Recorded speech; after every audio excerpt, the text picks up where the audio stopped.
Welcome back to part 2 and also the final part of our ultimate chicken house build. Did you What? Did you tell him why I even want this?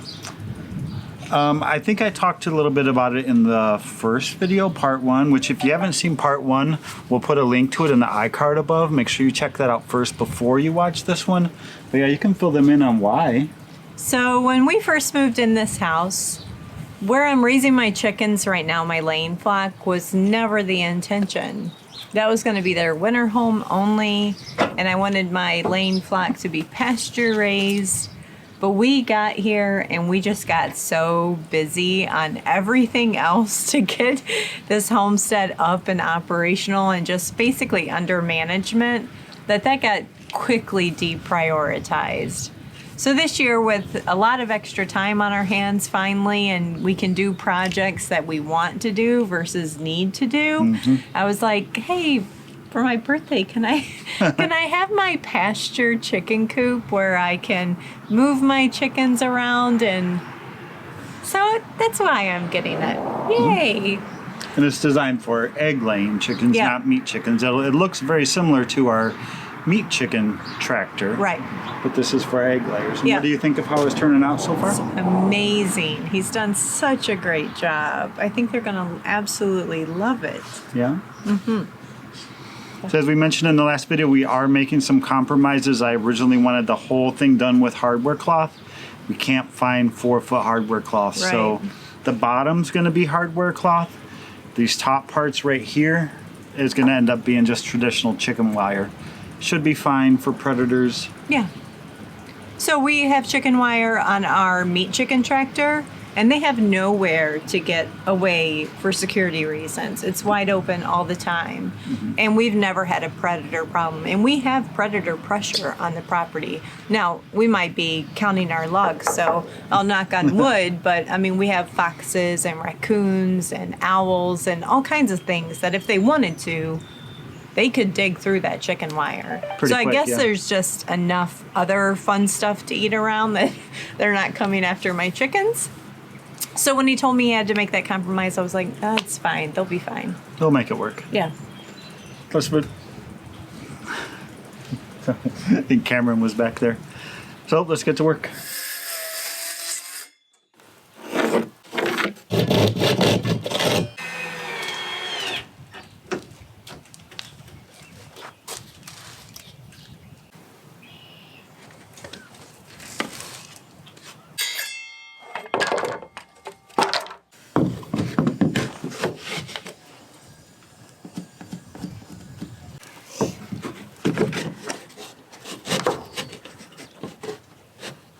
So we took the side panels off again because we need to attach our chicken wire here. And this was all specifically designed for 48-inch chicken wire. So basically from here to here is 48 inches. From here to about this edge is 48 inches. 48 inches, 46 and a half. So I think what I'm going to do, I can either make these wider or I can run my chicken wire this way in 2 strips.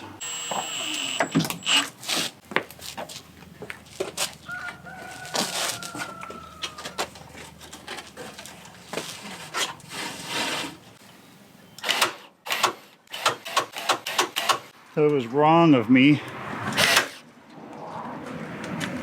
to be as frustrated as I was about the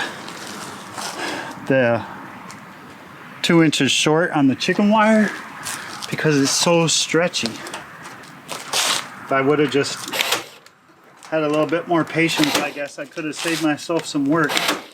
And frustration. And frustration, yes. But I didn't cuss or anything. I wasn't that mad.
try that this time? No, because we're gonna get a bad bubble down here.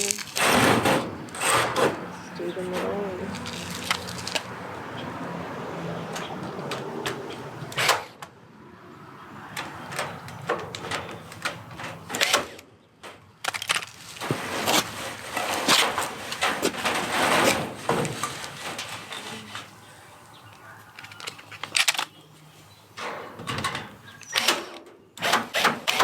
I know, exactly. Maybe we'll figure out a trick. I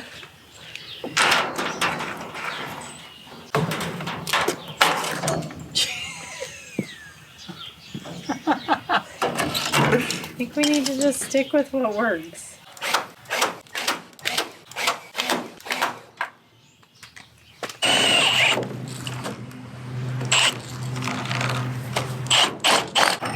It's a little bit of a funny story. I was technically not working on a chicken tractor today. I was mowing some grass. And I've been mowing for a couple hours now, getting a lot of places done that I haven't been able to do yet this year because it's been too wet. Today's kind of dry. I was just about done and I have one more spot to mow. And I thought, let me see if I can get over there in that one spot. Got the lawnmower stuck. So I need to get the four-wheeler out of the garage, which I can't do because the chicken tractor's in the way. This thing's too heavy now that I can't move it unless it has wheels on it. So we're getting the wheels thrown on today, which is we're almost done. We have a ramp for the chickens to get up into the house to do still, and then some string and a little pulley system for the door. Definitely heavier than what I thought it was going to be. I think I underestimated just how heavy all this would be once you get it all put together.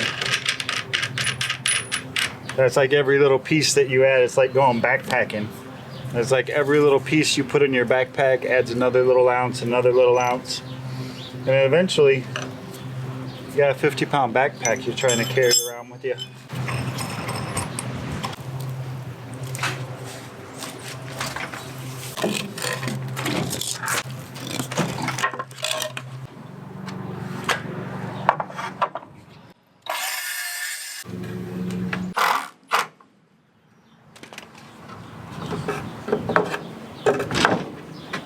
So we're almost at the end. Last night, this is their ramp to get up into their coop. Last night I glued on some little foot tread marks for them.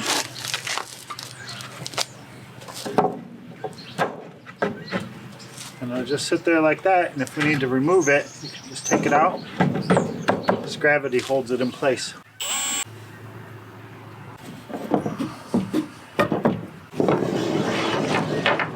Well, I think it's done. We're gonna wheel it around back into the backyard and then we'll go over the whole thing and explain all of the features that the new chicken house has. Well, it took us a little bit of effort to get it moved from the front all the way to the back. I guess chicken tractors are generally moved smaller, shorter distances over time instead of all at once.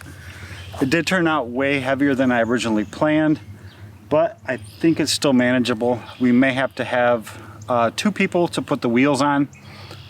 And to take the wheels back off, unless I can come up with some kind of mechanism to, like a jack system, to raise it up to put the wheels on and off. So overall dimensions, it's about 12 feet this way to this way length. It's about 6.5 feet wide and about 6.5 feet tall. It's almost a perfect triangle. So the wheels that we went with are about 6 inches in diameter. We may end up getting some larger ones. Our shaft for our wheel is long enough that we can get some larger tires that'll help. Especially parts of our yard are really uneven and the ground moles will pop up and you get hung up on those when you're trying to move it. So we may increase the wheel size, but for now this is perfectly fine. This side part is designed for accessing the coop area, which is all 1/2-inch hardware cloth. There's roosting bars up inside of here. There's 3 of them. They are removable. You can kind of lift them up and pull them out if you needed to, or if one breaks. You can just make a new one and stick it up in there as long as it's the same length. So in the nesting box area, there's a couple of milk crates. We have them turned up to the side right now. These can be flipped around. Once they get old enough And then in the evenings, we can always flip them back around as well. And there is a hook that's hanging from way up there for a heat lamp for when we have baby chicks.